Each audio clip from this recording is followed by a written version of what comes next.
এক নম্বরে আমরা নামাজ পড়ব, তবা করব, মাশাআল্লাহ গুনাহ ছাড়বো, তবা করব।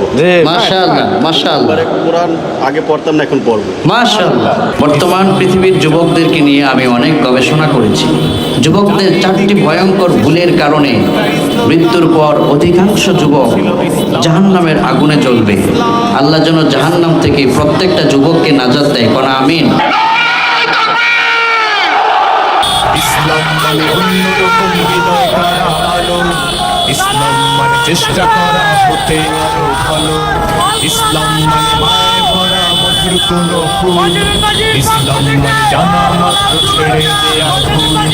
চারিদিকে শুনছি শুধু একটাই স্লোগান, ইসলাম ছিল, ইসলাম আছে, থাকবেই ইসলাম।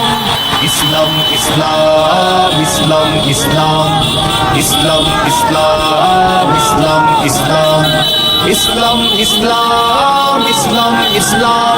সারা দুনিয়ার ভিতরে 4 শ্রেণীর যুবক আছে। 4টি ভুলের কারণে তারা মৃত্যুর পরে জাহান্নামের আগুনের ভিতরে জ্বলবে। জাহান্নাম থেকে যেন তারা নাজাত পেতে পারে, আল্লাহ আমাদের প্রত্যেকটা যুবককে তুমি জাহান্নাম থেকে বাঁচিয়ে দিও, কোন আমিন। 1 নম্বর ভুল, সেটা হলো যুবকেরা গুনাহ করে বেশি, তওবা করে কম, ইস্তেগফার করে কম। ঠিক কিনা? গুনাহ ছেড়ে দিতে হবে, তওবা করতে হবে। 2 নম্বর যুবকদের ভুল হয়, এই যুবকেরা কেমিস্ট্রি পড়তে জানে, ফিজিক্স পড়তে জানে, আলবার্ট আইনস্টাইনের জীবনী পড়তে জানে, কিন্তু তারা কালামুল্লাহ কোরআনে কারীমকে অনেকেই পড়তে জানে না। এটা যুবকদের বড় মারাত্মক ভুল। এজন্য আমাদের প্রত্যেককেই কোরআন শিখতে হবে, কোরআন থেকে দূরে থাকা যাবে না, কোন ঠিক কিনা? 3 নম্বর যুবকদের ভুল বেশি হয় এটা, এরা ফেসবুকের ভিতরে সময় দিতে পারে, ইউটিউবে থাকতে পারে, ইনস্টাগ্রাম টিকটকে থাকতে পারে, কিন্তু তারা সালাতের আহ্বান হলে অনেক যুবকই সালাত পড়তে যেতে পারে না। এজন্য এখন থেকে এই চিন্তা করতে হবে, পরকালীন নাজাতের জন্য সব কিছু ছেড়ে হলেও সালাত ধরতে হবে। ঠিক কি না? 4 নম্বর যুবকদের যেটা বেশি হয় সেটা হচ্ছে আইডিয়াল লিডার, আদর্শ নেতা। আদর্শ নেতা তারা অনেক সেলিব্রিটিকে মনে করে, বড় বড় প্লেয়ারদেরকে মনে করে, এটা তাদের মারাত্মক ভুল। অথচ ideal leader of the world বিশ্বনবী সাল্লাল্লাহু আলাইহি ওয়াসাল্লাম হলেন আইডিয়াল লিডার, আদর্শ নেতা। এজন্য দুনিয়ার সকল প্লেয়ার, খেলোয়াড় এদেরকে সেলিব্রিটি ছেড়ে দিয়ে মুহাম্মদ সাল্লাল্লাহু আলাইহি ওয়াসাল্লামকে আদর্শ নেতা মানতে হবে। এই 4টি ভুল থেকে যদি যুব সমাজ বেরিয়ে আসতে পারে, তাহলে ওই যুব সমাজদেরকে ক্ষমা করে দিবেন যিনি, তিনি কে? 1 নম্বর যুবকেরা গুনাহ করে বেশি, তওবা করে কম। এখন থেকে আমরা তওবা করব বেশি পরিমাণ, তাহলে ক্ষমা করবেন যিনি, তিনি কে? ইস্তেগফার বেশি করলে ক্ষমা করবেন কে? এখানে এমন কি কেউ আছে জীবনে কোনো গুনাহ করি নাই? বুকে হাত দিয়ে কেউ বলতে পারবে? অনেক গুনাহ হয়েছে। এই জন্য এই মুহূর্তে তওবা করা দরকার, ক্ষমা চাওয়া দরকার। আর ক্ষমার জন্য ডাকেন যিনি, তিনি কে? আপনি অবাক হয়ে যাবেন আপনার কত গুনাহ। আপনার গুনাহ যদি পাহাড় পরিমাণ থাকে, আপনার গুনাহ যদি আসমান পরিমাণ থাকে, আপনার গুনাহ যদি তার চাইতেও বেশি থাকে, বিশ্বনবী বললেন আত-তাইবু মিনাজ যামবি কামাল্লা যামবালা।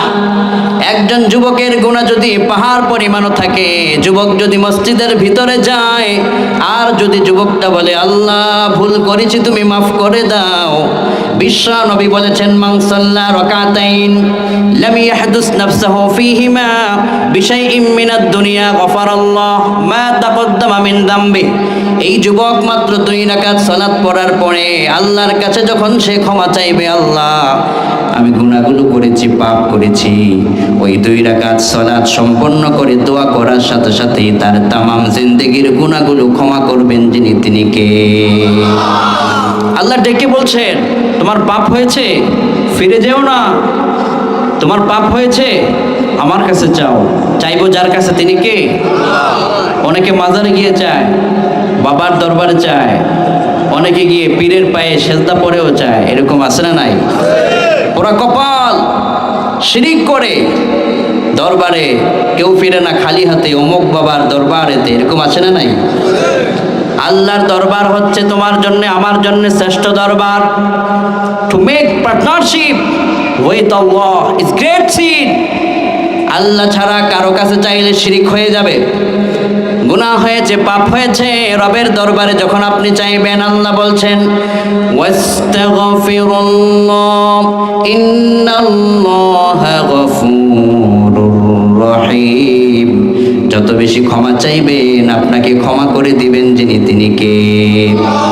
আবার আল্লাহ বললেন ওয়াল্লাযীনা ইযা ফাআলু ফাহিশাতান আও যালামু আনফুসাহুম যাকারুল্লাহা ফাস্তাগফিরু লিযুনুবিহিম ওয়া মান ইয়াগফিরুয যুনুবা ইল্লাল্লাহ ওয়া লাম ইউসিররু আলা মা ফাআলু ওয়া হুম ইয়ালামুন। গুনাহ হয়ে গিয়েছে, আপনার পাপ হয়ে গেছে, গুনাহ হয়ে গেছে, আপনার কাজ হলো একটু যাকারুল্লাহ, আল্লাহকে একটু স্মরণ করবেন। শুয়ে আছেন, সমস্যা নেই। বসে আছেন, সমস্যা নাই। পার্কে গিয়েছেন গার্লফ্রেন্ডের সাথে, সমস্যা নাই। ওখানে মনে পড়েছে গুনাহ করেছেন, ওখানেই আপনি ক্ষমা চান। পার্কে বসে আছেন, এখানে ক্ষমা চান। ঘরে বসে আছেন, গুনাহ করে ফেলেছেন, মনে পড়েছে, এখনই আল্লাহকে স্মরণ করে ফেলেন। আল্লাহ পাক বললেন যত গুনাহ করেছো যাকারুল্লাহ, রবকে স্মরণ করো। ফাস্তাগফিরু লিযুনুবিহিম, ওই যে গুনাহ হয়েছে তার জন্য একটু মাফ চাইয়া ফেলো। আল্লাহ বললেন উলাইকা জাযাউহুম মাগফিরাহ, এই বান্দাটা যদি পাহাড় পরিমাণ গুনাহ করে থাকে, আমাকে স্মরণ করা মাত্রই তার সবগুলো গুনাহ আমি আল্লাহ মাফ করে দেই। মুসা নবীর নাম শুনেছেন?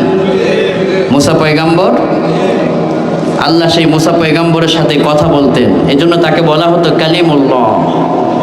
ওয়াকাল্লামাল্লাহ মুসা তাকলিমা। পয়গাম্বর যখন তিনি কোনো একটা গরিব মানুষের গৃহের পাশে গিয়ে দাঁড়াতেন, খেজুর বৃক্ষের পাশে গিয়ে যখন দাঁড়াতেন, অটোমেটিক তিনি রবের সঙ্গে কথা বলার সৌভাগ্য পেয়ে গোটা দুনিয়াকে অবাক করতেন। কোন আল্লাহু আকবার। আপনি আল্লাহর সাথে সরাসরি কথা বলেছেন, কিন্তু আল্লাহর কথাগুলো শুনে ভালো লাগছে না? আর যিনি সরাসরি আল্লাহর সঙ্গে কথা বলেছিলেন তার কেমন লেগেছে? তবে আপনি কি চান আল্লাহর সাথে কথা বলতে? আপনি কথা বলতে পারবেন।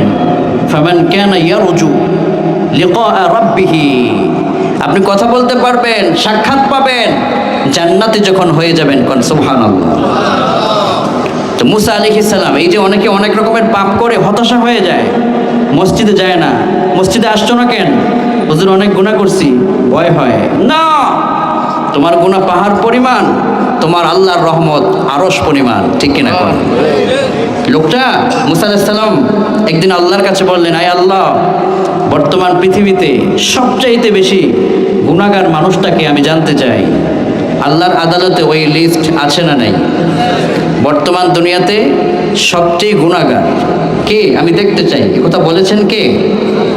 মুসা নবী। কাকে বলেছেন? আল্লাহর কাছে। ইবনে জারির তাফসীর করেছেন জামিউল বায়ান আন তাফিল আয়াল কোরআনের মধ্যে, জগৎ বিখ্যাত মুফাসসিররা কয় পয়গম্বর একদিন বললেন, আল্লাহ, এই পৃথিবীতে সবচাইতে বড় গুনাহগারকে আমি জানতে চাই, তাকে আমি দেখতে চাই। আল্লাহ বললেন, রে পয়গম্বর, পাহাড়ি এলাকার ভিতরে সকাল 10টায় দাঁড়ায় যাবা, বর্তমান পৃথিবীর সবচাইতে বড় গুনাহগার মানুষটার সঙ্গে তোমার দেখা করায় দেব। মুসা পয়গম্বর ওই পাহাড়ি এলাকায় দাঁড়িয়ে গেলেন। মুসা পয়গম্বর সময় মতো দাঁড়িয়ে যাবার পরে পাহাড়ি এলাকা দিয়ে এক মানুষ হেঁটে যাচ্ছিলেন। মুসা পয়গম্বর দেখলেন লোকটা তামাম দুনিয়ার সবচেয়ে বড় গুনাহগার মানুষটা হেঁটে যাচ্ছেন। একটু পরে মুসা নবীর মনের ভিতরে ইচ্ছে হলো, আল্লাহ, দুনিয়ার সবচেয়ে বড় গুনাহগার মানুষটাকে দেখলাম, কিন্তু সবচাইতে বড় আল্লাহর ওলিটাকে তারে তো দেখলাম না। একটু যদি আপনি সবচাইতে আপনার প্রিয় মানুষটারে দেখায় দিতেন। কোন সুবহানাল্লাহ। আল্লাহ বললেন, মুসা, এটাও তোমাকে দেখাবো, বিকেল 5টা 10 মিনিটে এই একই জায়গায় তুমি দাঁড়াবা, আমি তোমাকে দেখাবো। মুসা পয়গম্বর সকালবেলা দেখেছেন গুনাহগারকে। ছোট বড় গুনাহ না, দুনিয়ার সবচেয়ে বড় গুনাহগার। এই গুনাহগার মানুষটাকে সকালবেলায় মুসা পয়গম্বর দেখলেন। আল্লাহ পাক বললেন, বিকাল বেলায় তুমি পাহাড়ের এই জায়গাতে দাঁড়ায় যাবা, সবচাইতে বড় গুনাহগার নেককার মানুষটাকে তুমি দেখতে পাবে। সকালে দেখেছো গুনাহগার, বিকালে দেখবে নেককার। বুঝতে পারতেছেন কথা? কষ্ট হচ্ছে? এবার মুসা পয়গম্বর বিকাল বেলায় দাঁড়িয়ে গেলেন, সবচাইতে নেককার বান্দাকে দেখবেন। এমন সময় মুসা পয়গম্বর দৃশ্য দেখে তিনি সেজদায় পড়ে গেলেন। আল্লাহকে বললেন, আল্লাহ কি অবাক করা বিষয়, সকাল বেলায় যেই লোকটাকে সবচাইতে বড় গুনাহগার বলে আপনি আমাকে দেখিয়েছেন, বিকাল বেলায় তো একই মানুষটাকে সবচাইতে নেককার মানুষের কাতারে আমারে দাঁড় করায় দিলেন। আল্লাহ, কাহিনী বুঝলাম না, সকাল বেলায় যেই লোক গুনাহগার থাকে, বিকাল বেলায় সেই লোক আবার পৃথিবীর সবচাইতে নেককার মানুষ হলো কিভাবে? আল্লাহু আকবার! এটা অবাক করা বিষয় না? সকালে লোকটা গুনাহগার, সবচাইতে বড় গুনাহগার, আর বিকেল 5টায় দুনিয়ার সবচাইতে বড় নেককার। মুসা পয়গম্বর অবাক, সেজদায় পড়ে গেলেন। এবার আল্লাহ বললেন, রে মুসা, তার দিকে তুমি তাকাও। মুসা পয়গম্বর লোকটার দিকে তাকালেন, দেখলেন এই লোকটা তার কোলে, তার কাঁধে তার ছোট্ট একটা শিশু বাচ্চাকে নিয়ে এসে হাঁটতেছে। শিশু বাচ্চা আছে আপনাদের ঘরে? শিশু বাচ্চাদেরকে আদর করবেন। শিশু বাচ্চারা হলো, নবী আলাইহিস সালাম বলছেন, শিশু বাচ্চারা হচ্ছে জান্নাতি ফুল। তুমি যদি পৃথিবীতে কোনো জান্নাতি ফুল দেখতে চাও, শিশুদেরকে চুমু খাও, আদর করো, বরকত নাও। এই শিশুর তার এক ফোঁটা গুনাহ নাই, তোমার আমার গুনার অভাব নাই। এজন্য এই মাসুম শিশুটাকে যত বেশি চুমু খাবা, আদর করবা, তোমার উপর রহমত নাজিল করবেন যিনি, তিনি কে? এই শিশু বাচ্চাটাকে নিয়ে তিনি হেঁটে যাচ্ছেন। মুসা আলাইহিস সালাম, আল্লাহ পাক বললেন, এই লোকটাকে ক্ষমা করার পিছনে বড় অবদান এই শিশুটা। সুবহানাল্লাহ। মুসা আলাইহিস সালাম আরো অবাক হয়ে গেলেন। অবাক চিত্তে বললেন, রব, এই ছোট্ট শিশুটা কি এমন করেছে যে তার পিতা সকালবেলায় বড় গুনাহগার, বিকাল বেলায় এত বড় আল্লাহর ওলিতে পরিণত হলো? এবার আল্লাহ বললেন, রে মুসা, আমার বান্দা যত গুনাহ করুক না কেন, আমি তাকে কত ভালোবাসি শোনো। এই লোকটা দুনিয়ার সবচেয়ে বড় গুনাহগার হওয়া অবস্থায় সকালবেলায় এই রাস্তা দিয়ে যখন হেঁটে যাচ্ছিল, তার কোলের ভিতরে ছোট্ট শিশুটা ছিল। শিশুটা বাবাকে প্রশ্ন করলো, ও আমার পিতা, ও আমার বাবা, এই পৃথিবীর এই যে দূরাঞ্চলে দেখা যায়, এটা কি? তার পাশে ছিল বিশাল একটা পাহাড়ি এলাকা। পিতা বললেন, এটা হচ্ছে বড় পাহাড়। সন্তান বলল, আমার পিতা, এই পাহাড়ের চাইতে বড় কিছু আছে নাকি? পিতা বললেন, পাহাড়ের চাইতে বড় হচ্ছে এই যে বিশাল আকাশ, এই আসমানটা অনেক বড়।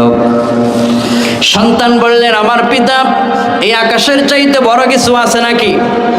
এবার এই গুনাহগার কয়, আসমানের চাইতে বড় হচ্ছে আল্লাহ পাকের আরশ। এবার ছোট্ট মাসুম কয়, ও আমার পিতা, এই আরশের চাইতে বড় কিছু আছে নাকি? এবার পিতা কয়, ও আমার ছোট্ট শিশু, তুমি অনেক জটিল প্রশ্ন আমাকে করে ফেলেছ। আরশের চাইতেও বড় কিছু আছে, তা হলো আমার আল্লাহ পাকের ক্ষমা এবং রহমত। বলেছে অত্যন্ত গুনাহগার মানুষটা যে আরশের চেয়েও আল্লাহ রহম অনেক বড়, বিশাল, অনেক উঁচু। এই যে লোকটা বলেছে যে আল্লাহর রহম অনেক বড়, আল্লাহর ক্ষমা বিশাল, অতটুকুন বলেছে, লোকটা আল্লাহর কাছে নত হয়ে গেল না?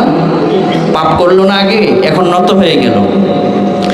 রব্বুল আলামিন বললেন, ও পয়গম্বর, এই গুনাহগার মানুষটা শুধুমাত্র গুনাহ করার পরে দিলের ভিতরে যে সে এই চিন্তা করেছে আল্লাহ সবচাইতে বড়, আর আরশে আজিম আর আসমান জমিনের চেয়ে আল্লাহর রহম বড়, আল্লাহর ক্ষমা বড়, অতটুকুন সার্টিফিকেট দেওয়ার কারণে দুনিয়ার সবচাইতে বড় গুনাহগার মানুষটার গুনাহগুলো আল্লাহ রাব্বুল আলামিন সেকেন্ডে মাফ করে দিয়েছেন। জীবনে আপনার যত গুনাহ হয়ে যাবে, পাপের সাম্রাজ্য যখন আপনি গড়ে তুলবেন, ক্ষমা চাইবেন যার কাছে, তিনি কে? গুনাহ মাফ করার জন্যে রব্বুল আলামিন কোরআনের ভিতরে বলছেন, ইস্তাগফিরু রাব্বাকুম ইন্নাহু কানা গাফফারা। যত বেশি ক্ষমা চাইবেন তত বেশি রবকে আপনি ক্ষমাকারী হিসেবে পাবেন। বিশ্বনবী সাল্লাল্লাহু আলাইহি ওয়াসাল্লাম সাহাবায়ে কেরামদেরকে এইভাবে করে গুনাহের পথ থেকে নিজেদেরকে ফিরিয়ে রাখার জন্য ইনভাইট করেছেন। মহান আল্লাহ কোরআনে বলছেন, ইল্লা মান তাবা ওয়া আমানা ওয়া আমিলা আমালান সালিহান ফাউলাইকা ইউবাদদিলুল্লাহু সাইয়্যাতিহিম হাসানাত ওয়া কানাল্লাহু গফুরুর রহিমা। যখন আপনি পাপ করে ফেলেন, গুনাহ যখন হয়ে যায়, যুবকের গুনাহ হয়ে গেছে, যুবক তওবা করেছে ঈমানের সাথে, আল্লাহ বললেন তার গুনাহগুলো যখন ক্ষমা হয়ে যায়, গুনাহ মাফ হয়ে যাওয়ার সাথে সাথে যে জায়গাগুলোতে আগে গুনাহ ছিল এই জায়গাতে আল্লাহ নতুন করে নেক দিয়ে আমলনামার ওজনটাকে বাড়িয়ে দেন কে? একদিন তো দুনিয়া থেকে চলে যেতেই হবে, এখনই সময় আমাদের ক্ষমা চাওয়ার।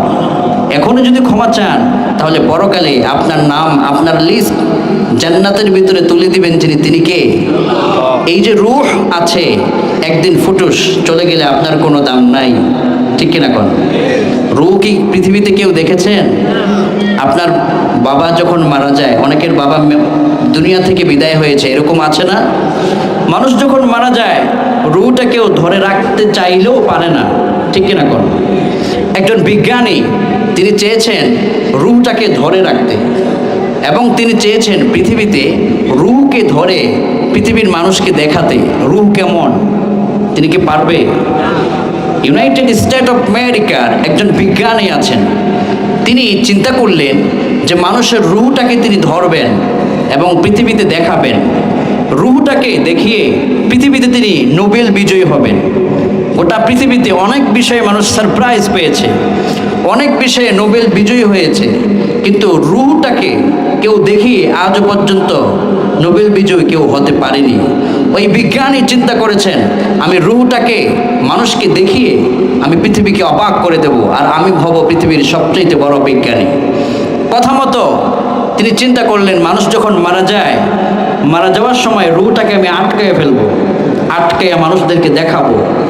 ওই বিজ্ঞানী মুমূর্ষ রোগীদের পাশে বসে রইলেন। 1 বছর চলে গেল, রূহ পায় না। 2 বছর চলে গেল, এরকম করে 7 বছর পার হয়ে গেল। 7 বছর পেরিয়ে যাবার পরে মানুষ মরে যায়, হাজার হাজার মানুষ তার সামনে থেকে মরে গিয়েছে, কিন্তু মরে যাবার সময় রূহটাকে সে ধরতে পারে নাই। সে মনে করেছে আল্লাহর চাইতে সে বড় হয়ে যাবে, পারবে? ফেরাউন আল্লাহর সঙ্গে টেক্কা দিয়ে পেরেছে? আল্লাহর সঙ্গে বিরোধিতা করে ফেরাউন লোহিত সাগরে ডুবে মরেছে। নমরুদ আল্লাহর সঙ্গে বেয়াদবি করে জুতার পিটা খেয়ে দুনিয়া থেকে বিতাড়িত হয়েছে। পিছনের ইতিহাসেও যারা কোরআনের সাথে নাফরমানি করেছে, ইসলামের সাথে নাফরমানি করেছে, তারাও পিছনের দরজা দিয়ে পালাতে বাধ্য হয়েছে, কোন ঠিক কিনা?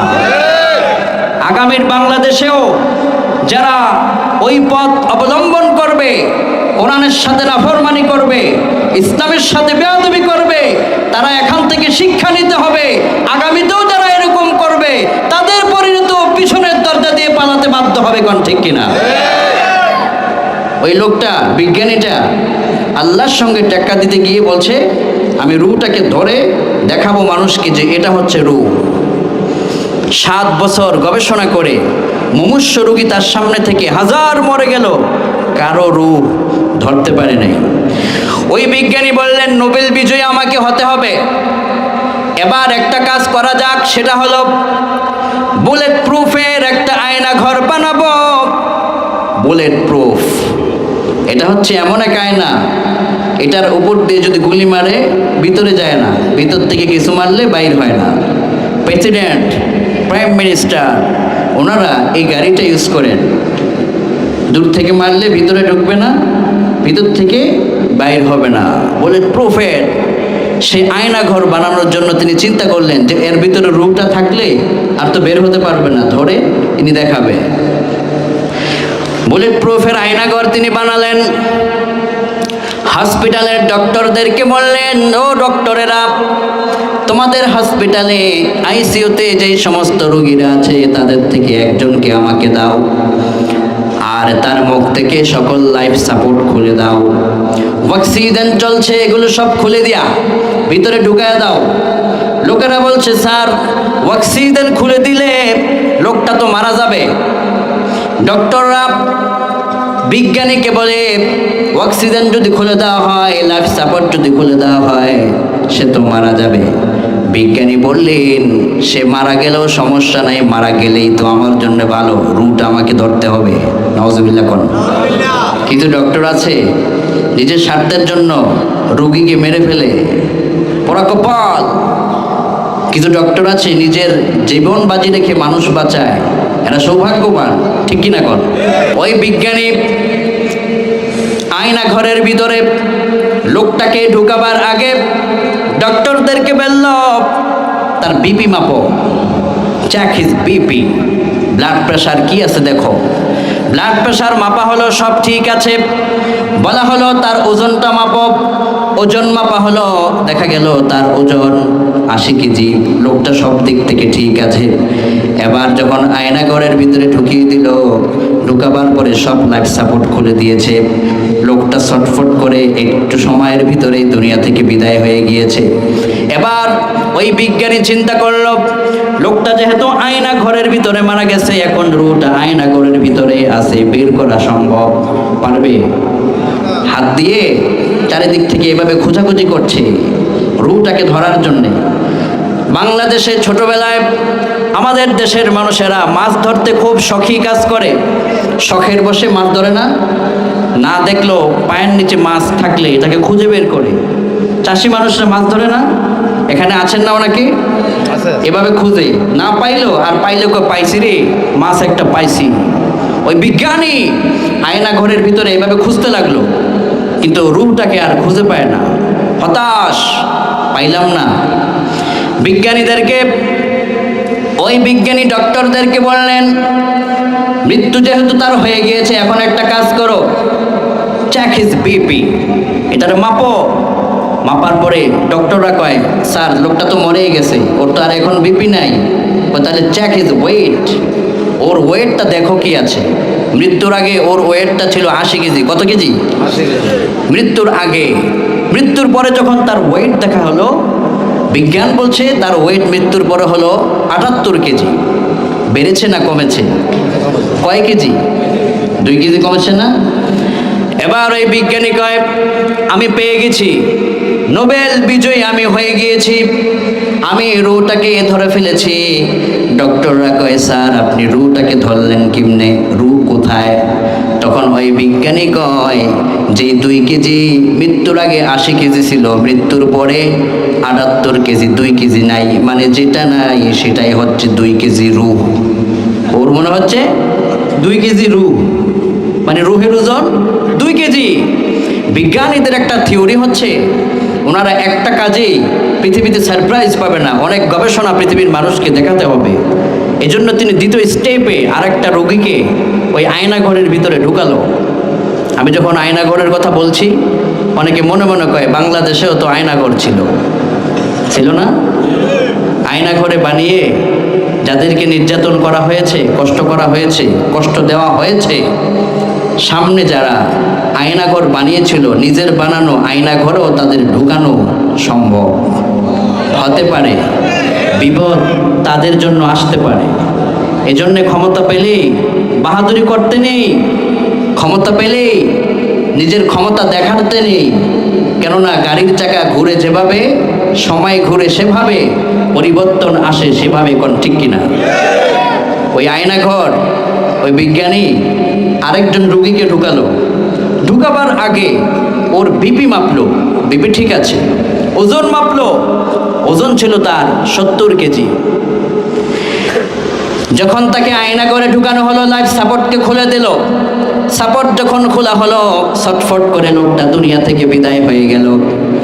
এখন ডক্টরদেরকে বললেন, যখন লোকটা বিদায় হয়েছে এবার তার ওজনটাকে মেপে দেখো। এবার ওজন মেপে দেখে আগের লোকের 2 কেজি কমেছিল, আর এখন দ্বিতীয়বারের লোকের 2 কেজি কমে নাই, বরং 1 কেজি বেড়ে 71 কেজি হয়ে গেছে। এবার আরে কি বিপদে পড়লাম। আগে মনে করেছিলাম যে 80 কেজির চেয়ে 78 কেজি, মানে রূপ 2 কেজি।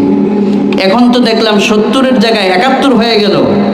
তাহলে তো আমার গবেষণা তাহলে ভুল হয়ে গেল, রুটাকে তো আমি খুঁজে পাইলাম না। এরপরে ওই বিজ্ঞানী বলতে বাধ্য হয়েছে, হু created man from an embryo, right on your God is the most beneficent. আহারে, কার সঙ্গে টাক্কা দিতে গিয়েছি? ওই আল্লাহর সঙ্গে টাক্কা দেওয়ার ক্ষমতা পৃথিবীর কোনো বাবার সন্তানের নাই। কোন ঠিক কিনা? ওই বিজ্ঞানী সেখান থেকে শিখিয়েছে আল্লাহর উপরে কিছু নাই, রূহকে দেখতে পাওয়া যায় না, ধরাও যায় না। রূহের নিয়ন্ত্রক যিনি, তিনি কে? আল্লাহ পাক এই রূহ সম্পর্কে কোরআনে বলেন, وَيَسْأَلُونَكَ عَنِ الرُّوحِ قُلِ الرُّوحُ مِنْ أَمْرِ رَبِّي وَمَا أُوتِيتُم مِّنَ الْعِلْمِ إِلَّا قَلِيلًا।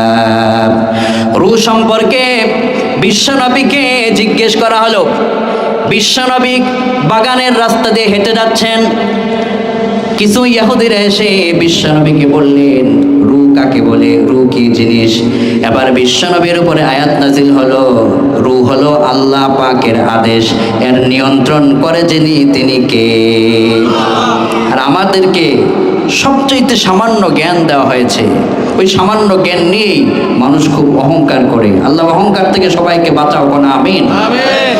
এই রূহটাকে বিজ্ঞানী ধরতে পারলেন না, দুনিয়ার কেউ ধরতে পারবে না।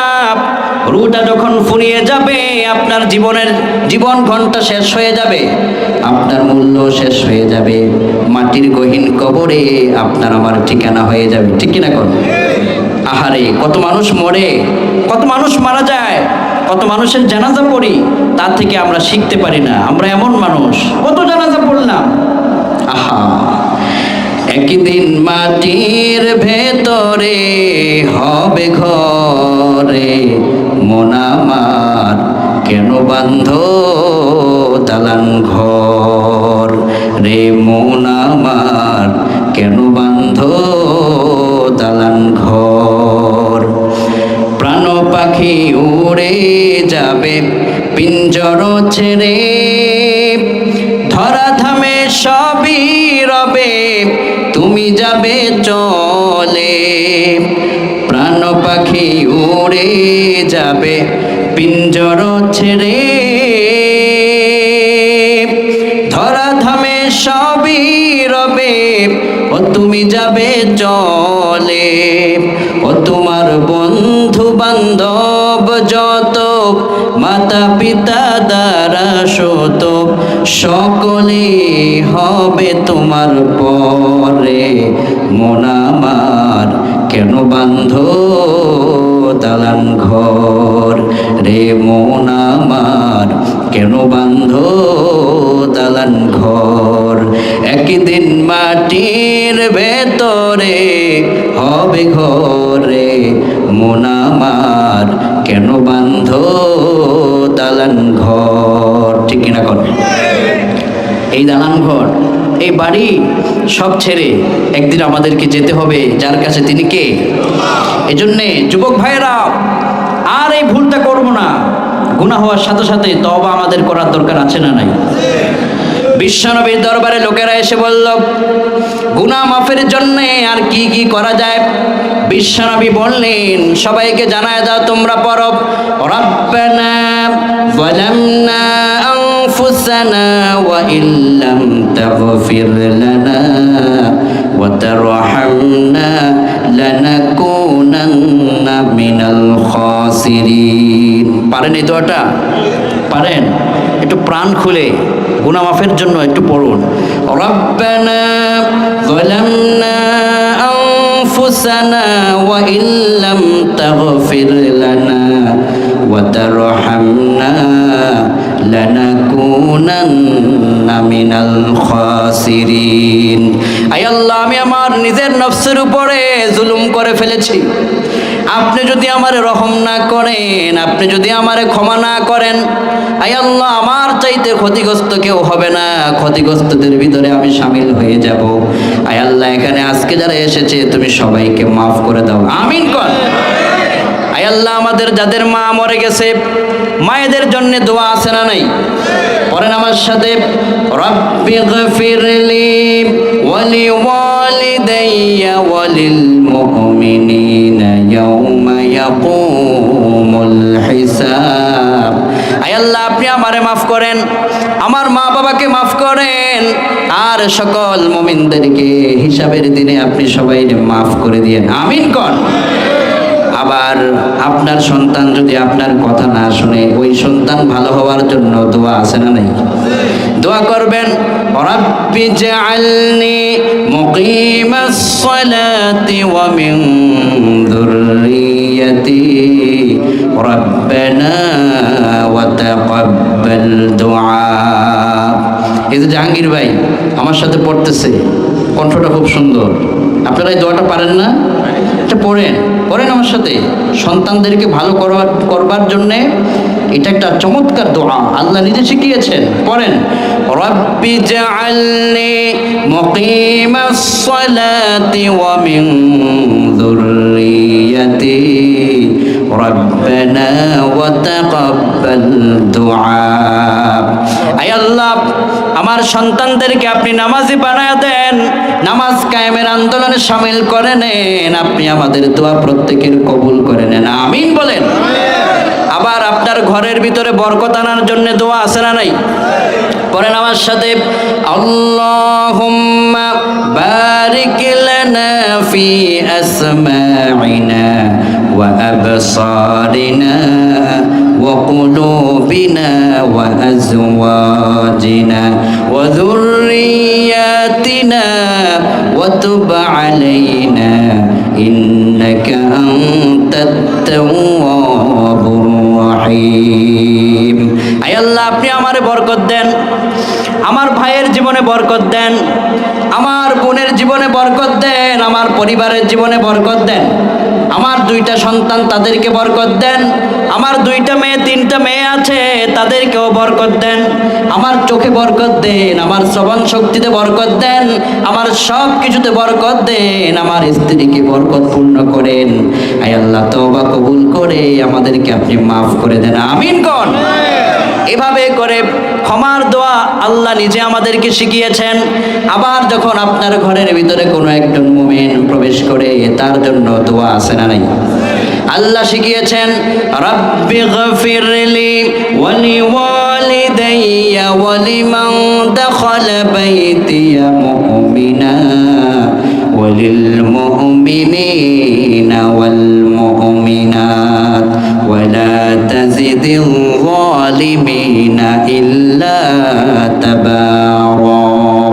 আয় আল্লাহ, আমার ঘরে যে প্রবেশ করেছে সে পুরুষ হতে পারে অথবা নারী হতে পারে, তুমি তাদেরকে মাফ করে দাও, আমারে মাফ করে দাও, আমার পিতা মাতাকে মাফ করে দাও, বলা আমিন। ওয়ালা তাজিদিল যালিমিনা ইল্লা তাবারা। যারা জালেম হয় তারা দোয়া থেকে বঞ্চিত হয়, যারা জালেম হয় তারা হেদায়েত থেকে বঞ্চিত হয়, আছে না নাই? আরে 17 বছর মানুষদেরকে জ্বালিয়েছে, আলেমদেরকে জেলখানায় ভরে, আলেমদের চোখের পানিতে জেলখানায় পূর্ণ সমুদ্র হয়েছে। সেই আলেমদের বদদোয়ার ফলে আজ তাদের পতন হয়েছে। পতন হবার পরেও বলে, রেডি থাকিস, আইতাছি। ঠিক কি না? তার মানে এখনো শিক্ষা পায় নাই। একজন খুব বড় গলায় বলতো নারায়ণগঞ্জে, খেলা হবে, কিন্তু ওই দিনের পরে আর তাকে খেলার জন্য প্লেয়ার হিসেবে মাঠে পাওয়া যায় না। যারা এভাবে অহংকার করেছে, জালিম যারা হয়েছে, আমার ক্ষুদ্র গবেষণা, কোরআনের পাখি আল্লামা দেলওয়ার হোসেন সাঈদী রহমাতুল্লাহ, তিনি যখন কারাগারে রাত কাটাতেন, এমন রাত গিয়েছে ঘুমানোর জন্য বালিশ পেতেন না, তাহাজ্জুদের ঘরে তিনি কাঁদতেন। তার সন্তানেরা গিয়ে এই দৃশ্যের খবর শুনে ওরা আর জায়গায় নিজেকে কন্ট্রোল করতে পারতেন না। আমার মন বলছে ওরা যা কিছুই করুক, কোরআনের মুফাসসিরদেরকে বছরের পর বছর কারাগারে বন্দি করে কষ্ট দেওয়ার কারণে, আল্লাহর কোরআনের পাখিদের বদদুয়ায় গজবের কারণে তারা ধ্বংস হয়েছে। তারা তসলিমা নাসরিনদেরকে প্রমোট করেছিল, তারা শাহবাগের নাস্তিকদেরকে প্রমোট করেছিল। সেই শাহবাগ নাস্তিকদের লিডার ইমরানকে আর খুঁজে পাওয়া যায় না। আপনারা দেখেছেন যেই শাহবাগে স্লোগান উঠেছিল রসুলের বিরুদ্ধে, ওই শাহবাগের মোড়ের মধ্যেই তরুণ যুবকেরা সালাত পড়েছে জামাতের সাথে। যেই পার্লামেন্টে মমতাজ বেগম ফাইটতে যায় গান গেয়েছিল, সেই পার্লামেন্ট তৈরি হচ্ছে আল্লাহ পাকের 30 পারা কোরআনের বক্তব্যের জন্য। আগামীর পার্লামেন্টে আল্লাহর 30 পারা কোরআন যেন পৌঁছে যায়, এজন্য এই কুমিল্লাবাসীকে যদি প্রয়োজন হয় মাঠে নামার প্রয়োজন হলেও আল্লাহর জন্য মাঠে নামার দরকার আছে না নাই? এই যুবকেরা কারা কারা প্রস্তুত? দুহাত তুলে আল্লাহকে দেখা।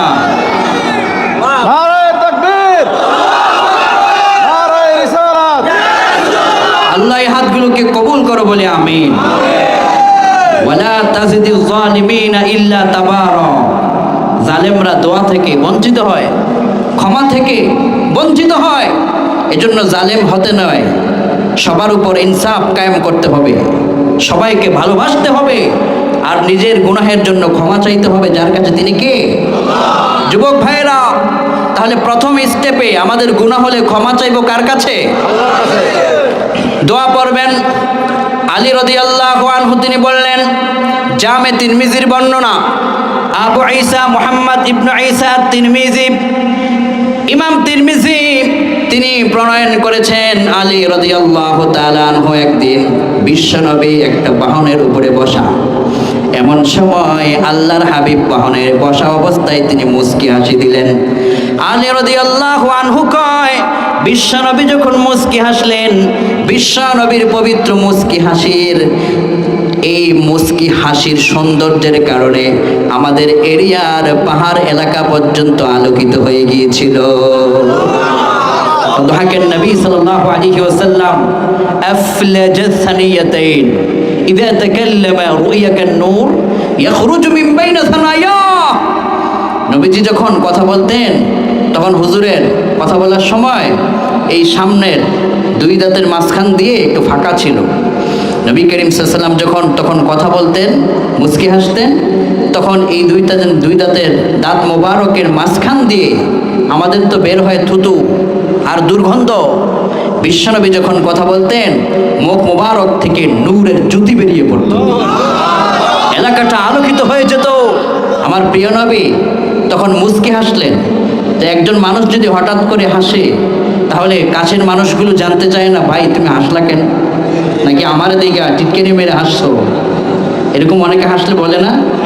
সাহাবাই কেরাম তো আদব, সাহাবাই কেরাম, হযরত আলী তিনি চিন্তা করলেন, আমার প্রাণের রাসূল এখন হেসেছেন, হুজুরের হাসিটাও আল্লাহর ইশারায় হয়, হুজুরের ঘুমানোটাও আল্লাহর ইশারায় হয়। নবী যা বলতেন কার ইশারায় বলতেন? রাব্বুল আলামিন বলেন, মা ইয়ানতিকু আনিল হাওয়া ইন হুয়া ইল্লা ওয়াহয়ুন ইউহা। নবী আমার মন থেকে বানায় কিছু বলতেন না, মন থেকে বানায় কিছু বলেন নাই, যা বলেছেন সব হলো ওয়াহি।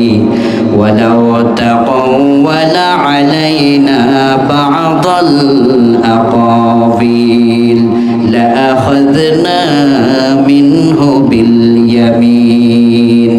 বিশ্বনবী যদি মন থেকে বানায় কথা বলতেন, আল্লাহ ডান হাত চেপে ধরে কণ্ঠনালীকে কেটে ফেলে দিতেন। আল্লাহু আকবার। নবীজির কণ্ঠনালী কি কাটা হয়েছে? তার মানে নবীজি মিথ্যে বলেন নাই।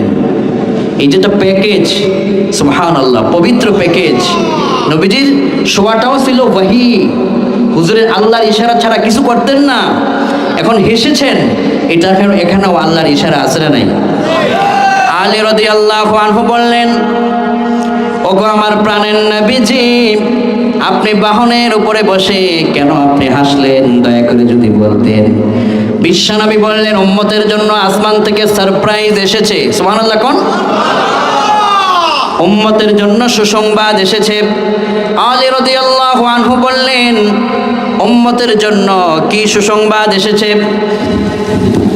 বিশ্বনবী সাল্লাল্লাহু আলাইহি ওয়াসাল্লাম বললেন, আমি যখন বাহনের উপরে বসা, আল্লাহ জানিয়েছেন, ইন্না রাব্বাকা লা ইয়া'জাবু মিন 'আবদিহি ইযা ক্বালা রাব্বিগফিরলি যুনুবি।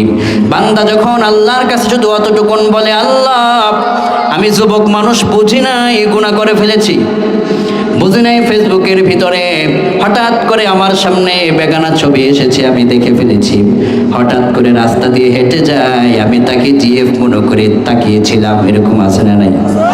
ওগো আল্লাহ আমি ভুলে করে ফেলেছি। বিশ্বনবী কয়, ওই যুবক যখন শুধু অতটুকুন বলে, আল্লাহ মাফ করে দেন। আল্লাহর হাবিব বললেন, লা ইয়া'জাবু মিন 'আবদিহি, আমার আল্লাহ পাক ওই বান্দার উপর আশ্চর্যান্বিত হন, সাথে সাথে বান্দাকে মাফ করে দেন। আপনার যখন পাপ হয়, গুনাহ হয়, আপনি বলবেন, রব্বিগফিরলি, আল্লাহ আপনি আমাকে মাফ করে দেন, আমার পাপকে আপনি মোচন করেন। আপনি বলা মাত্রই আপনার উপর খুশি হবেন তিনি কে? এজন্য প্রথম নম্বর স্টেপে আমরা আমাদের জীবনের এই ভুলটা করব না যে গুনাহ হওয়ার সাথে সাথে তওবা ছেড়ে দেওয়া, এই ভুলটা যেন আর না হয়। এখন থেকে বেশি করে ক্ষমা চাইবো, তওবা করব কার কাছে? 2 নম্বর, আলোচনা কি বুঝতে কষ্ট হচ্ছে? কষ্ট হচ্ছে কারো? আমি আপনাদের কুমিল্লারই সন্তান, আমার ভাষা বুঝার আপনাদের কষ্ট হওয়ার কথা নয়। তো আমি যেটা বুঝাতে চাচ্ছিলাম যুবক ভাইদেরকে, এবং অনেক উলামা হযরত আছেন, তাহলে আমরা প্রথম স্টেপে জাহান্নাম থেকে মুক্তির জন্য যে ভুলটা করব না, সেটা হচ্ছে এখন থেকে অবহেলা করব না তওবার ব্যাপারে, অবহেলা করব না ক্ষমা চাওয়ার ব্যাপারে, বেশি বেশি ক্ষমা চাইব, ঠিক কিনা কোন?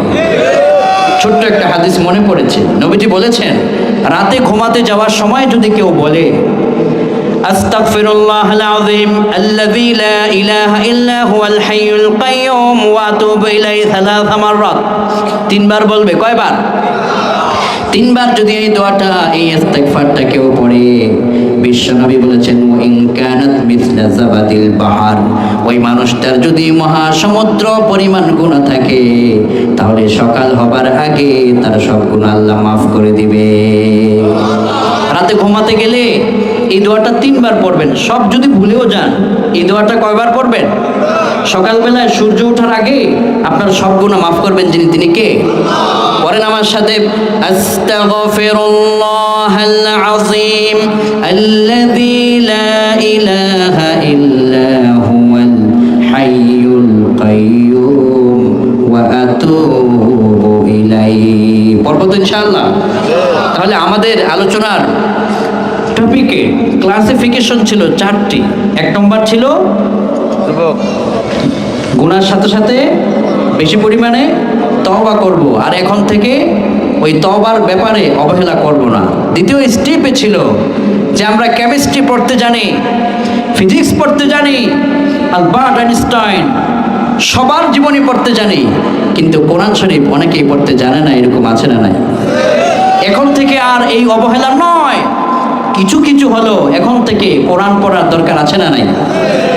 এবার আপনি যদি বলেন আমি কোরআন পারি না, আমি কি করব? বিশ্বনবী বললেন, আল মাহিরু বিল কোরআন মা'আস সাফারাতিল কিরামিল বারারা ওয়াল্লাযী ইয়াকরাউল কোরআন ওয়া ইয়াতাতা'তাউ ফি ওয়া হুয়া আলাইহি শাক্কুন লাহু আজরান। বুখারীর বর্ণনায় বিশ্বনবী বললেন, তুমি পারো না কিন্তু থেমে থেমে তো পড়তেছো, এরকম আছে না নাই?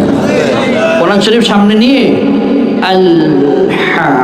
আলহামদুলিল্লাহ এভাবে থেমে থেমে আস্তে আস্তে ঠেকে ঠেকে পারে না, কিন্তু সে সামনে এগুচ্ছে।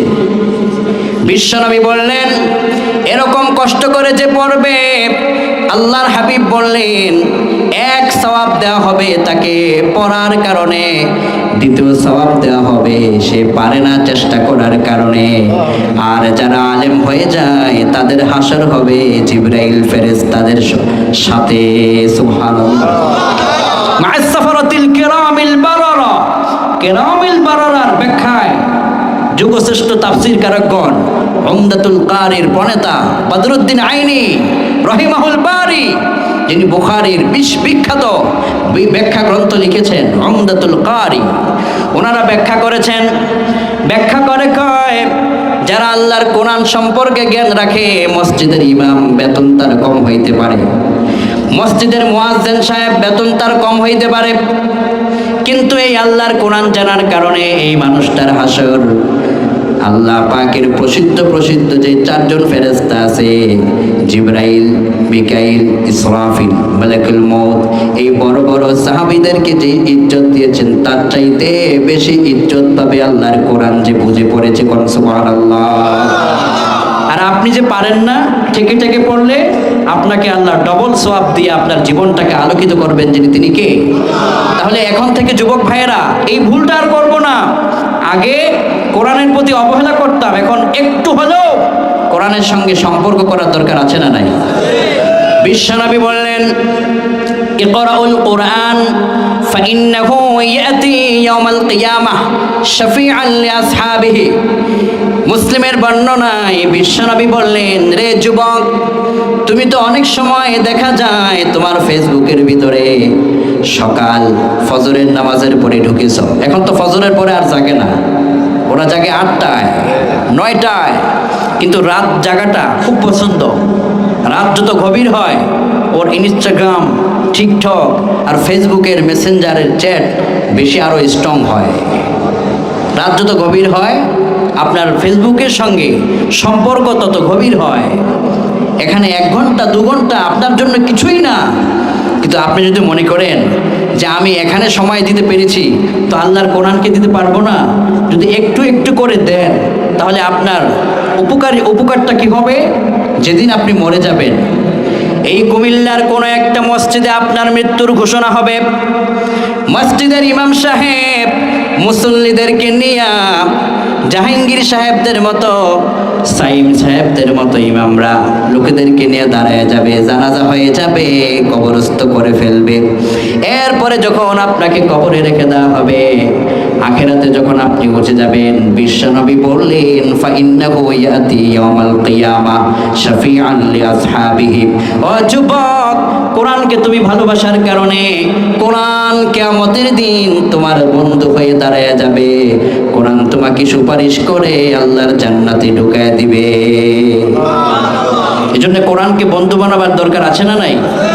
শুধু এখানে শেষ নয় আমার ভাইয়েরা, কলিজার টুকরা যুবক ভাইয়েরা, বিশেষ করে আমার পর্দার আড়ালের মা বোনেরা, আগেকার সময় আমাদের মায়েরা ঘুম থেকে সকাল ফজরে ওঠার পরে গুনগুন করে ফজরের পরে ঘরের কিনারার ভিতরে তিনি কোরআন পড়তেন, সেই শব্দ আমরা শুনতাম।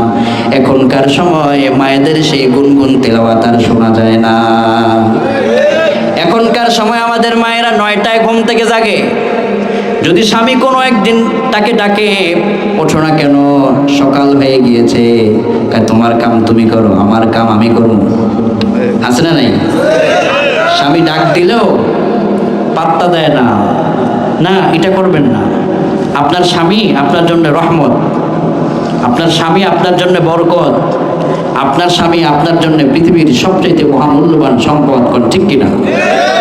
আবার আপনি স্বামী, আপনার স্ত্রী, সে আপনার জীবনের সবচাইতে বড় প্রিয়তমা, সে আপনার জীবনের সবচাইতে ভালোবাসা। তাকে আপনি যত ভালোবাসবেন, সম্মান করবেন, আপনার সন্তানের মা হিসেবে তাকে যখন সম্মান করবেন, সন্তানের মা হিসেবে তাকে যখন ভালোবাসবেন স্ত্রী হিসেবে, এই স্ত্রীটা জীবনেও কখনো আপনার নামে আল্লাহর কাছে অভিযোগ দায়ের করবে না, বরং এটা বলবে, আয় আল্লাহ, কার স্বামী কেমন আমি জানি না, তবে আমার স্বামীটা পেয়েছি জমান আর অমর, ঠিক কিনা? স্ত্রীদেরকেও অবজ্ঞা করা যাবে না। তাকে প্রাণ ভরে দিল থেকে, তাকে হৃদয় থেকে সব সময় আগলে রাখবেন, ভুল হলে ক্ষমা করবেন। সে নারী, তার ভুল তো হতেই পারে, তার তো নানান রকমের সমস্যা হতেই পারে, তাকে ক্ষমা করতে শিখবেন। তাহলে আপনি যত বেশি ক্ষমা করবেন, আপনাকে ক্ষমা করবেন কে? এই জন্যে এই আল্লাহ পাকের কালাম যেই সমস্ত মায়েরা সকালবেলায় পড়তেন, এখন থেকেও আমাদেরকে তিলাওয়াত শুরু করে দিতে হবে। যারা পড়তে জানতাম না তারাও পড়বো, বলেন ইনশাআল্লাহ। তৃতীয় স্টেপে আমাদের ভুল যেটা বেশি হয় সেটা হচ্ছে আমরা দুনিয়ার সব কিছুর জন্য সময় দিতে পারি, কিন্তু নামাজের জন্য অনেকেই সময় দিতে পারে না। এরকম আছে না? নাই না। এই সালাত তোমার জীবনের সবচাইতে বড় সাথী, এই সালাত তোমার জীবনের সবচাইতে বড় বন্ধু। আমি যদি আপনাদেরকে বলি, কবরটা কি অন্ধকার নাকি আলোকিত? বলেন সবাই। আপনারা কি কষ্ট পাচ্ছেন? গরম খারাপ লাগছে? হ্যাঁ, কষ্ট হচ্ছে ঠিক, কিন্তু এই কষ্টের বিনিময় দিবেন যিনি, তিনি কে? কবরটা অন্ধকার না? দেখেছেন কখনো কবরে ঢুকছেন? অনেকে লাশ শোয়ায় না? লাশ শোয়াবার সময় যিনি সর্বশেষ ছোট্ট একটা বাঁশ থাকে, এই বাঁশটা দেওয়ার পরে তিনি উঠে যাবেন, তিনি বলতে পারে কত অন্ধকার। একটা একটা করে বাঁশ যখন রাখে, বাঁশ দিয়ে যখন মাটি দেওয়ার সময় হয়, যে মানুষটা কবরে থাকে লাশটাকে শুয়ে, তিনি যখন সর্বশেষ ওঠে তখন তিনি দেখতে পান আহারে কি অন্ধকার। যেই মানুষটা মারা গিয়েছে কাবিলা বাজারের বড় ব্যবসায়ী ছিল, কিন্তু কাফনের কাপড়, সামান্য কয়েক টাকার কাফনের কাপড় ছাড়া কিছুই নিয়ে গেল না। ইউনিয়নের চেয়ারম্যান সাহেব ছিলেন, মসজিদের সম্মানিত খতিব সাহেব ছিলেন, 4-5 জনের বাবা ছিলেন, মেম্বার অফ পার্লামেন্ট ছিলেন, প্রাইম মিনিস্টার ছিলেন, প্রেসিডেন্ট ছিলেন, বড় বড় পদবি তার ছিল, কিন্তু মরার পরে অন্ধকার কবর ছাড়া কিছুই সাথী হয় নাই। এই অন্ধকার কবর যখন নামিয়ে দেওয়া হবে, বিশ্বনবী বললেন, রে যুবক, অন্ধকার কবরে যদি সন্তানকে বলা হয় এটা তোমার বাবা মরে গেছে, তুমি তার সাথী হিসেবে কবরে যাও, 2 দিন থাইকা কবরের অভিজ্ঞতা নিয়ে আসো, সন্তান বলবে আই এম রিয়েলি সরি, আমি পারবো না। ঠিক কিনা কর? কাছের বন্ধুকে যদি বলা হয় তোমার সবচাইতে বড় বন্ধু, তোমার বন্ধুর কবরে 2 দিন সাথী হও, বন্ধু বলবে দুনিয়ায় আমি সাথী ছিলাম, কিন্তু কবরের বন্ধুত্ব ওর সাথে নাই, সবাই ভুলে যাবে, অন্ধকার কবরে তোমারে ফেলে রাখবে, একাই যেতে হবে। আল্লাহর হাবিব বললেন, এই অন্ধকার কবরটাকে যদি তুমি অন্ধকার দূর করে আলো করতে চাও, তোমার একটাই হলো সাথী। বিশ্বনবী বললেন, as-salatu নূরুন, যারা এই সালাত পড়ে সেদিন সালাত তার কবরটা আলো হয়ে যাবে। মান হাফাযা আলাইহা কানাত লাহু নূরান ওয়া বুরহানান ওয়া নাজাতান ইয়াউমাল কিয়ামাহ। তোমার জন্য কবর আলো, কবরের অন্ধকার দূর করে সালাত তোমার জন্য আলো হবে। আখিরাতে সালাত তোমার জন্য দলিল হয়ে যাবে, মুক্তির রাস্তা হয়ে যাবে। যদি তুমি সালাত পড়ো তাহলে তোমার জন্য অন্ধকার দূর হয়ে আলোকিত জীবন আসবে। এমনও মানুষ আছে দুনিয়ার জীবনে তারা কষ্ট করে সালাত ছাড়ে নাই, কষ্ট করেছে, আল্লাহর সঙ্গে তার সম্পর্ক ভালো ছিল। এই লোকটাকে যখন আপনি কবরে রেখেছেন, আপনারা সবাই দেখেছেন লোকটা মাটির কবরে পড়ে আছে, কিন্তু লোকটা সালাত পড়ার কারণে কবরে শুয়ে ওই লোকটা ওই দিন দেখবে মাটির কবর মাটি নাই, ফুলের বাগান হয়ে যাবে। এজন্যে এখন থেকে সালাত পড়বো তো ইনশাআল্লাহ। এবার দেখেন আমার ভাইয়েরা, বিশ্বনবী বললেন যারা সালাত পড়ে না তাদের হাসর কাদের সাথে হয়? মা ফিরআউন ওয়া হামান ওয়া কারুন। ফেরাউনরে অনেকে চিনে, হামান কারুনরে চিনে না, কিন্তু ফেরাউনকে চিনে না এমনকি মুসলমান কেউ আছে যে নামাজ পড়ে না? তার হাসর হবে ফেরাউনের সাথে। কার সাথে? তা আপনি কি চান আপনার হাসরটা ফেরাউনের সাথে হোক? কে কে চান? কেউ চাই না আমরা। আহা, অথচ আমরা চাই না ফেরাউনের সাথে হাসর হোক, কিন্তু ঠিকই আমরা ফেরাউনের সাথী হয়ে যাচ্ছি। নবীজি বলেছেন মা ফিরআউন ওয়া হামান ওয়া কারুন, যারা সালাত পড়ে না তারা হামান, করুন এবং ফেরাউনের সঙ্গে তাদের হাসর হবে। নাউজুবিল্লাহ। এই জন্য আজকের পর থেকে নামাজ পড়ার দরকার আছে না নাই? মসজিদের ভিতরে ইমাম সাহেব যখন সালাতের জন্য আহ্বান করে দেয়, মুয়াজ্জিন সাহেব যখন আজান দেয়, আজানটা শোনার পরে আপনি যেখানে থাকেন সালাতের আহ্বানে যখন আপনি সাড়া দিবেন, তখন আপনার উপরে বরকত ঢেলে দিবেন তিনি কে? সালাতের আহ্বান শুনেছেন, যাবেন সালাতকে সম্পন্ন করবেন। বিশেষ করে ফরজ সালাতগুলো আমরা পড়ব তো ইনশাআল্লাহ। আয় আল্লাহ, আমরা সবাই গুনাহগার, আজকে আমরা তোমার কাছে সবাই অবনত চিত্তে ক্ষমা চাই। আগে অনেক ভুল হয়েছে, আজকের পর থেকে আমাদের আর নামাজ ছুটবে না ইনশাআল্লাহ। আল্লাহ আপনি আমাদের সবাইকে নামাজি বানিয়ে দেন, কোন আমিন। 4 নম্বর যে ভুলটা যুবকদের হয় সেটা হলো তারা অনেক সময় বিভিন্ন প্লেয়ারদেরকে, বিগ প্লেয়ার, ফেমাস প্লেয়ারদেরকে সেলিব্রিটি মনে করে, তাদের আইডিয়াল লিডার মনে করে। কিন্তু না, যুবকদের একমাত্র আইডিয়াল লিডার, আদর্শ নেতা হচ্ছেন মুহাম্মদ সাল্লাল্লাহু। তোমার নেতা, আমার নেতা বিশ্বনবী। বিশ্বনবী ছাড়া আদর্শ নেতা পৃথিবীতে কেউ হতে পারে? আমরা দেখেছি অনেক নেতা, বলেছি তো অমুক নেতার চরিত্র ফুলের মতো পবিত্র, কিন্তু আমরা দেখেছি দিন শেষে নামাজও পড়ে না এক ওয়াক্ত। এরকম আছে না নাই? কিন্তু আমার প্রিয় রাসূল, আমার প্রিয় হাবিব, আমার প্রিয় নবী নেতা ছিলেন। নেতা ছিলেন না রাসূল? কিছু পাইতে হলে কিছু দিতে হয়। মক্কায় সাহাবাই কেরাম মাইর খেয়েছে, কিন্তু সাহাবাই কেরাম ইমানের পরীক্ষা থেকে তারা চুল পরিমাণ সরে দাঁড়াননি। উমাইয়া ইবনে খালফ, কাফের বেঈমানেরা মরুভূমির উত্তপ্ত বালির উপর বেলালকে শোয়ায় রেখেছিল, পাথর দিয়ে চাপা দিয়ে তার ঈমানকে কেড়ে নেবার জন্য চক্রান্ত করেছিল। বেলাল বলেছিলেন, যেই জবান দিয়ে একবার ঈমানের আহ্বান করেছি, স্লোগান দিয়েছি, এই জবান দিয়ে কখনো আল্লাহর বিরুদ্ধে স্লোগান আমি দিতে পারি না। আমার জেল হতে পারে, জুলুম হতে পারে, জীবন চলে যেতে পারে, ফাঁসির মঞ্চেও আমি যেতে পারি, তবুও আমার আল্লাহর সামনে আমার ঈমানকে আমি বিক্রি করতে পারি না। কোন আল্লাহু আকবার।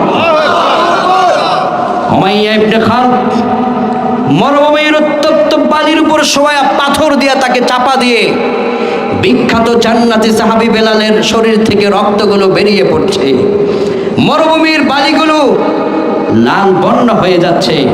বেলাল তখনও বলছেন, আহাদ, আমার এক আল্লাহ ছাড়া আমি কাউকে মানি না।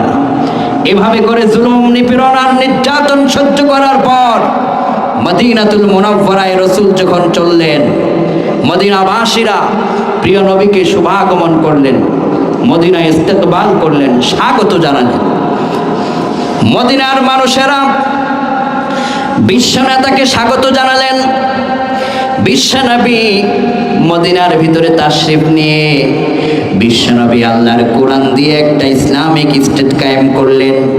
ওই ইসলামিক স্টেট কায়েম করার পরে বিশ্বনবী যেই প্রথম খুতবা দিয়েছিলেন, তার মূল কথা ছিল এটা, আমি তো ক্ষমতা পেয়ে গেছি, ও আমার সাহাবীরা, ও আমার অমুসলিম ভাই ও বোনেরা, সেখানে ইহুদিরাও ছিল, বিভিন্ন ধর্মাবলম্বীরা ছিল এই স্টেটের ভিতরে। তিনি বলছেন, আমি তো ক্ষমতা পেয়ে গেছি, আমি তো রাষ্ট্রপ্রধান, প্রেসিডেন্ট, কিন্তু শুনুন, আমার এই স্টেটে যদি কোনো মানুষ ঋণগ্রস্ত অবস্থায় মারা যায়, তাহলে আমি মুহাম্মদ সাল্লাল্লাহু আলাইহি ওয়াসাল্লাম নিজে তার ঋণ পরিশোধের দায়িত্ব আমার কাঁধের উপরে আমি দায়িত্ব নিয়ে নিলাম। আর আমাদের নেতারা কি করে? ঋণ আরেকজনের পরিশোধ করে, নাকি নেতারা তাদের অর্থ পাচার করে বেগম পাড়ায় বাড়ি করে? তাহলে মিলিয়ে দেখুন, কোন নেতার পিছনে 17টা বছর এই জনগণ ঘুরেছিল। ধিক্কার আসে, ঘৃণা আসে তাদের জন্য, যারা নিজের দেশের একটা পয়সাকেও বিদেশে পাচার করেছে। ইতিহাসের সবচাইতে কলঙ্ক মানুষ হচ্ছে তারা, যারা বাংলার টাকা বিদেশে পাচার করেছে। কোন ঠিক কিনা? মানুষ না খেয়েছিল, করোনা গিয়েছে, মানুষ খাবার পায় নাই। তারপরে বন্যা হয়েছে, মানুষ খাবার পায় নাই, চাল পায় নাই, ডাল পায় নাই। আর যখন মানুষ না খেয়ে মরতেছিল তখন ওই নেতারা তাদের বিছানার তলায় বড় বড় 5 কেজি তৈলের বোতল নিয়ে তারা আরামে ওইগুলো রেখে এর উপরে ঘুমাচ্ছিল। জাতি এর চাইতে ধিক্কারের বিষয় আর কি হতে পারে? যখন মানুষ না খেয়ে মরে তখন তারা এই করেছিল। অথচ বিশ্বনবী বললেন, আমি তোমরা আমাকে মদিনার রাষ্ট্রপ্রধান আর প্রেসিডেন্ট মনে করো না। এখন থেকে আমি মুহাম্মদ সাল্লাল্লাহু আলাইহি ওয়াসাল্লাম তামাম স্টেটের সবার খাদেম, তোমাদের সেবক হয়ে গেলাম। ছোট্ট ছোট্ট শিশু মাসুম বাচ্চা যাদের পিতা ছিল না, দুনিয়া থেকে বিদায় হয়ে গেছে, ছোট্ট সন্তানদেরকে রেখে মারা গেছে, নবীজি ওই এতিম বাচ্চাদের বাড়ির ভিতরে সামনের ভিতরে যেতেন, গিয়ে বলতেন, সালাম দিয়ে বলতেন, ওই গৃহবাসী তোমরা কে, কোথায় আছো? ছোট্ট ছেলেরা বেরিয়ে আসতেন। আল্লাহর হাবিব নিজে বাজারের ব্যাগ নিজের হাত মোবারকের ভিতরে রেখে ওই বাড়ির লোকদেরকে বলতেন, তোমার ঘরে কি কি লাগবে এতিম মানুষ আমারে বলো, আমি নিজ সাথে তোমার ঘরের বাজার এনে দেব।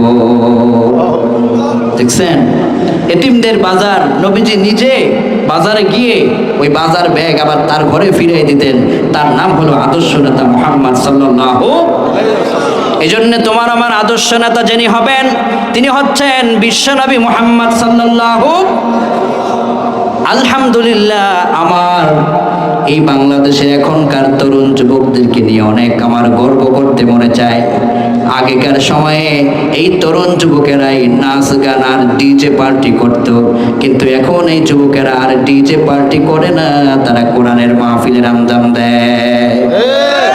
এই যে তাকিয়ে দেখেন এখানে যত উলামা হযরত মুরব্বীরা আছেন, তাকিয়ে দেখেন এখানে কিন্তু অধিকাংশ যুবক ছেলেগুলো, এরা এখন এই মুহূর্তে ফ্রি ফায়ার পাবজিতে থাকতে পারতো, ইনস্টাগ্রাম টিকটক এখানে থাকতে পারতো, কিন্তু এরা এইসব কিছু না করে আল্লাহর কোরআনের প্রোগ্রামে তারা তাদের জীবনের সময়টাকে কুরবান করে দিয়েছে। এটাই প্রমাণ করে যুবকেরা আল্লাহর কোরআনের জন্য নিজের জীবনটাকে নিবেদিত করেছে। এজন্য এই যুবকদেরকে আমাদেরকে প্রমোট করা দরকার, তাদেরকে ইস্তেকবাল করা দরকার, দোয়া করা দরকার, প্রমোট করা দরকার। কোন ঠিক কিনা? যারা বৃদ্ধ আমরা আছি, যারা মুরব্বীরা, যুবকদেরকে আমরা বুকে জড়িয়ে নেব, তাদেরকে সাহস দেব, কেননা এই যুবকেরাই হচ্ছে আগামী দিনের বাংলাদেশ। এরা শুধু যুবক না, এরা আগামী দিনের বাংলাদেশ। এদের হাত দিয়ে গড়ে উঠবে বাংলার সুন্দর নতুন মানচিত্র, কোরআনিক চিত্র। আল্লাহ তুমি আমাদের সবাইকে কবুল করো, কোন আমিন। তাহলে আমার ভাইয়েরা, দুনিয়ার সবচাইতে ভয়ঙ্কর 4 ভুলের এক হলো আমরা আগে থেকে গুনাহ বেশি করতাম, তওবা করতাম না, এখন থেকে তওবা করব বেশি। কার কাছে? 2 নম্বরে আমরা কোরআন পড়তাম না, এখন থেকে কোরআন পড়ব বেশি বেশি ইনশাআল্লাহ। 3 নম্বরে সালাত ছেড়ে দিতাম, এখন থেকে সালাত ছাড়বো না। আল্লাহ তুমি পড়ার তৌফিক দিও, আমিন কর। 4 নম্বরে আমরা আমাদের আদর্শ নেতা মানব একমাত্র বিশ্বনবী মুহাম্মদুর রাসূলুল্লাহ সাল্লাল্লাহু। এই 4টা বিষয় আমরা কি বুঝতে পেরেছেন? আয় আল্লাহ আমাদের প্রত্যেককে বুঝার তৌফিক দেন, আমাদের গুনাহগুলোকে আপনি মাফ করে দেন, আমাদের প্রত্যেকের তামাম জিন্দেগির সবগুলো অপরাধ আপনি মাফ করে দেন, কোন আমিন। আমরা যেই আলোচনাগুলো করেছি এবং শুনেছি, আয় আল্লাহ এগুলোর ভিতর থেকে যেগুলো আমাদের জন্য কল্যাণকর সবগুলো মানার তৌফিক দেন, কোন আমিন। আমার কথাগুলো আজকে যারা শুনেছেন, বিশেষ করে ইয়াংদেরকে আমি বলবো, এই যে 4টা স্টেপে অল্প অল্প করে বললাম, প্রথম স্টেপটাতে যে কথাটা বলেছিলাম, কোনো যুবক কি পারবে দাঁড়িয়ে যে হুজুর এই পুরা 4টা স্টেপের ছোট্ট ছোট্ট করে আমি বলবো, 1 নম্বর এটা, 2 নম্বর এটা, 3 নম্বর এটা, 4 নম্বর এটা ছিল, যেটা আপনি বুঝতে পেরেছেন, এরকম কি কেউ আছে? বলতে পারবে যুবকরা কেউ? আমি আবার বলি, 1 নম্বর ছিল গুনার সাথে সাথে তওবা করব, 2 নম্বর ছিল নামাজ ছাড়বো না, পড়ব, 2 নম্বর ছিল কোরআন পড়া ছাড়বো না, পড়ব, 3 নম্বর ছিল সালাত ছাড়বো না, পড়ব, 4 নম্বর ছিল নবীজিকে আদর্শ নেতা মানব। 1 নম্বর তওবা করব, 2 নম্বর কোরআন পড়ব, 3 নম্বর সালাত পড়ব, 4 নম্বর নবীজিকে আদর্শ নেতা মানব। কেউ পারবে এভাবে বলতে? 4টা কথা করতে পারবো কে পারবে? বলো, ধরো বলো, হ্যাঁ বলো। মাশাআল্লাহ। 1 নম্বর, আসেন, এদিকে আসেন, এদিকে আসেন। একটু টেস্ট করে নিচ্ছি যে কথাগুলো কতটুকু কাজে লাগলো। আসেন, সামনে আসেন। এই যুবকের জন্য একটা তাকবীর হয়ে যাক। লিল্লাহি তাকবীর, লিল্লাহি তাকবীর। ওকে, এখানে এখানে সমস্যা নাই। এই যুবক উনি বলবে, আল্লাহ যেন তাকে ভালো মতো বলার তৌফিক দেয়। কোন আমিন। নার্ভাস ফিল করবেন না, ইনশাআল্লাহ। বসেন, এখানে আসেন। না, বসতে হবে না, আমি এখান থেকে। হ্যাঁ বলেন। 1 নম্বরে আমরা নামাজ পড়ব, হ্যাঁ, তওবা করব, হ্যাঁ, মাশাআল্লাহ, গুনাহ ছাড়বো, তওবা করব। জি, মাশাআল্লাহ, মাশাআল্লাহ, নম্বরে কোরআন আগে পড়তাম না, এখন পড়ব। মাশাআল্লাহ, 3 নম্বরে নামাজ পড়তাম না, এখন পড়ব। মাশাআল্লাহ। 4 নম্বরে নবীজির আদর্শ মানব। আল্লাহু আকবার। নেতা হিসাবে নবীজিকে মানব। মাশাআল্লাহ, মাশাআল্লাহ। কি নাম? মোহাম্মদ কাউসার। মোহাম্মদ কাউসার। ইন্না আ'তাইনাকাল কাউসার। এই এলাকা বাড়ি আমার পাশের গ্রাম কৃষ্ণপুর। কৃষ্ণপুর থেকে তিনি এসেছেন। কাউসার ভাই, যুবক, ইয়াং, এই 4টা বিষয় কি সুন্দর করে বলেছেন। আল্লাহ তুমি তাকে কবুল করো, আমাদের সবাইকে কবুল করো। কোন আমিন। তো এই যুবক ভাই যে বললো, তাকে পুরস্কার দেওয়ার দরকার আছে না নাই? কে দিবে? আল্লাহ তো দিবেনি। মাহফিল থেকে আমাদের কিছু দেওয়ার দরকার আছে না? কে দিবে? আপনাদের সবার পক্ষ থেকে আমি দিয়ে দিই। কি বলেন? আপনাদের সবার পক্ষ থেকে আমি এই যুবক ভাইকে তাকে একটা সম্মাননা দিতে চাই। কেননা এটা মনে রাখা আল্লাহর বড় দয়া। তার মানে মনোযোগ দিয়ে শুনছে, এই জন্য বলতে পেরেছে। এজন্য এই পুরা যুব সমাজকে আমি সম্মান জানাচ্ছি।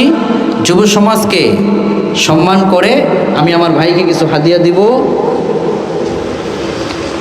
এটা আপনাকে হাদিয়া দিলাম, নেন। তাহা দাও, এটা তাহা আমার দাও। তরফ থেকে মসজিদে আমি দান করে দিলাম। মাশাআল্লাহ, মাশাআল্লাহ, মাশাআল্লাহ।